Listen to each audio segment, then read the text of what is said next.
Putang ina ninyong lahat. Martin Romualdez, Lisa Marcos, Bongbong Marcos. Anong ginawa ko?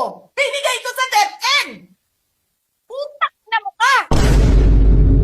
Wala ka nga posisyon sa gobyerno, namimigay ka ng pera ng gobyerno eh. Putang ina ninyo. Sino ang korap? Yung mga congressman na yan na nag-hearing, anong sinasabi nila? Pagkatapos, pag na-off na ang mic, pag wala ng media, pasensya na kayo ha. Kailangan kasi namin ng pera. Mag-eleksyon na kasi. Lisa Marcos, naalala mo? Nagpadala ka sa akin ng video? Sinabihan mo ako saan kukunin ang pera. Pinakita mo ang muka ng tao doon sa video message mo. Hi, this is she's been working with us for the longest time. We trust her.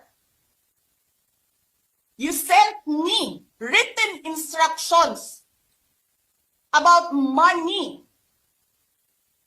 Millions a month. Anong nakalagay doon sa envelope? DepEd! Anong ginawa ko? Binigay ko sa DepEd! Putak na mukha!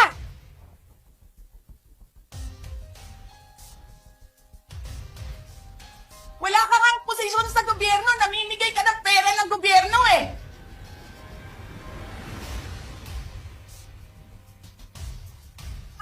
Sisirain nyo yung tangal na mga kasama ko sa office of the Vice President. Sasabihin nyo sa mga tao, nakaw yan, confidential funds yan. Niwala nga kayong isang proof na confidential funds yan. Naniwala lang kayo sa isang babae na ang pangalan ay Gloria Mercado na nagsabi confidential funds yan, na hindi nyo nga nilabas na wala pang confidential funds, meron ng white envelope. Kasi 2022 pa lang, tangina mo ka, may utos na ng pera sa DepEd. Tapos kami yung nagsisinungaling? Nagpipigil ako eh. Kasi gusto ko lang magtrabaho. Gusto ko lang tapusin nyo na yung show ninyo dyan sa House of Representatives para makabalik na kami sa trabaho namin. Tapos ganyan ang gagawin ninyo sa amin dahil hindi kami sumusunod sa inyo? Dahil ayaw na namin tumulong sa inyo?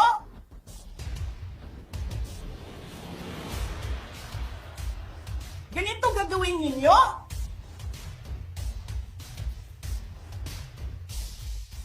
Presidente ka, may speaker ka na involved sa bribery ng Supreme Court justices.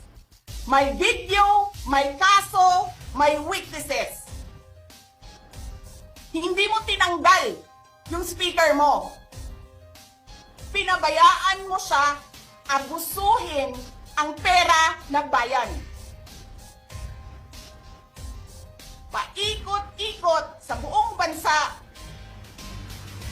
namimigay ng pera na para bang kanya yung pera.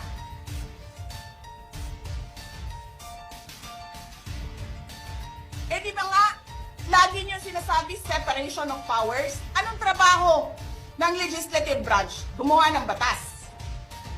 Anong ginagawa ni Martin Romualdez?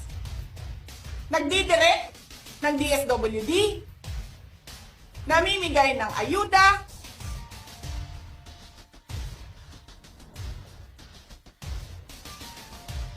nagsasabi kung anong bibigay, anong ibibigay, anong gagawin, sino ba ang presidente dito?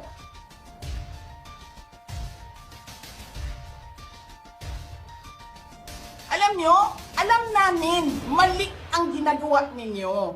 Sinabihan ko lang mga kasama ko sa Office of the Vice President, pasensya na, sumunod na lang tayo para matapos na sila.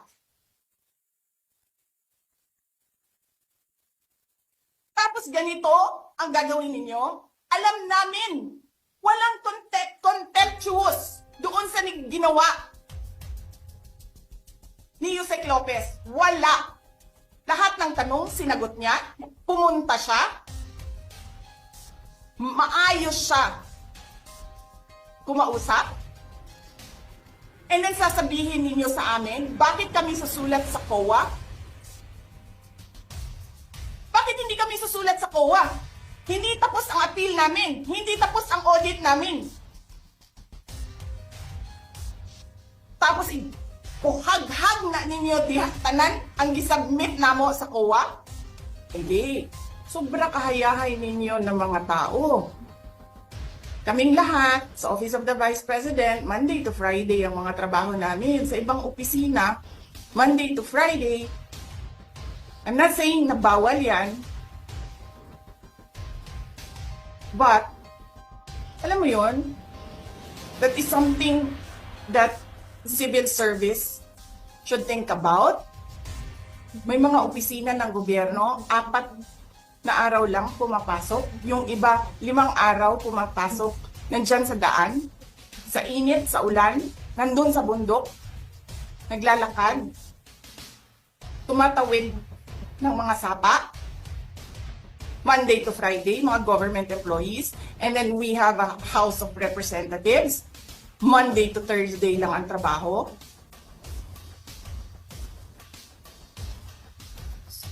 The civil service should rethink that. Ganyan. So anyway, wala sila. Wala silang trabaho.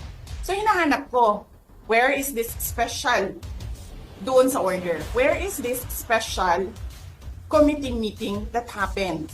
Because they need the permission of the majority leader and the speaker. Kasi nga, walang trabaho eh. So kailangan nila ng permission. Walang nakalagay doon. So how is that a legal order? Tapos nakalagay pa sa second order nila, I violated security regulations when I visited. Before ako pumupunta dito, pinapaklear ko yung oras ko. 11 to 1, 4 to 5. Anong security violations ang binayolate ko dito sa loob? They allow other visitors to come in here. Pero ako, sinabihan ako kanina, hindi ka pwede bumisita dyan sa loob.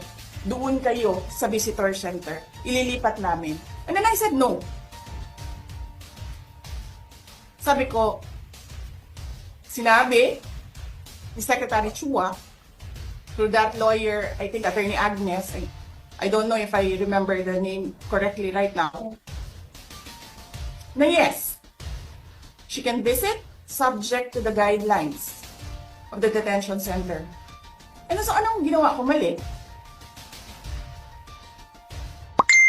Basta na lang ba ganun? Sasabihin nyo, I violated security regulations. Ano yun? Wala naman ako 2 baril. Nung sinabi sa akin na hindi ako pwede pumasok, nag-antay ako. Alam mo, binibigyan ko pa ng pasensya yan si Taas ba yan? Kanina eh. Ngayon hindi na. Nagsinungaling pa siya. Na I refused daw to leave last night when I did not even know na pinapaalis ako. Ang sinabi lang sa akin, papatayin ang kuryente. Which I said, okay lang. Kasi may flashlight naman ako. Hindi ko naman kailangan ng kuryente.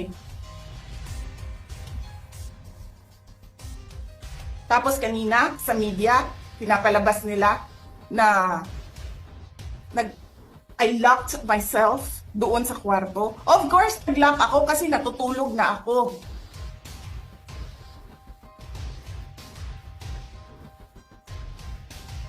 Tapos, what? Bawal ako magstay sa opisina ni Congressman Pulong Duterte. Bakit? Is not that government property. I was allowed by the lawful occupant and possessor of that office to stay there, to assist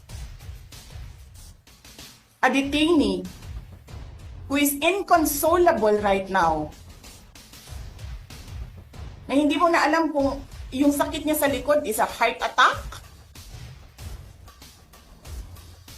o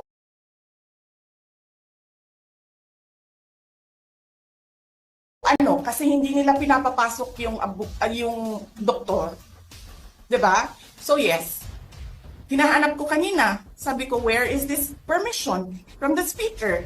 Na meron kayong committee hearing kanina in the dead of the night to give an order na i-commit doon sa correctional facility